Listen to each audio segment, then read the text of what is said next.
পেটের মেদ কমাতে চান? তাহলে জিমে যাওয়ার আগে এই 5টি খাবার চিনে নিন যা মেদ জমতেই দেবে না।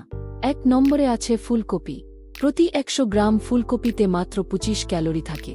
এতে প্রচুর ফাইবার আছে যা দীর্ঘক্ষণ পেট ভরা রাখে। 2 নম্বরে আছে জুকিনি। এতে ক্যালোরি আরও কম, 100 গ্রাম জুকিনিতে মাত্র 17 ক্যালোরি থাকে। এটি হজম ক্ষমতা বাড়াতে দুর্দান্ত কাজ করে। 3 নম্বরে আছে স্ট্রবেরি।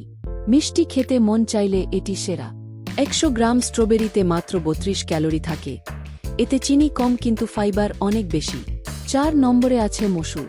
এটি প্রোটিনে ভরপুর। 1 বাটি রান্না করা ডালে ক্যালোরি খুব সামান্য কিন্তু এটি আপনার মেটাবলিজম বাড়িয়ে চর্বি পোড়াতে সাহায্য করে। সবশেষে আছে জিরা পানি। এতে প্রায় 0 ক্যালোরি থাকে। এটি শরীরের মেদ দ্রুত ঝরাতে সাহায্য করে এবং হজম শক্তিকে কয়েকগুণ বাড়িয়ে দেয়। এমন আরও স্বাস্থ্য টিপস পেতে এখনই ফলো বা সাবস্ক্রাইব করে রাখুন।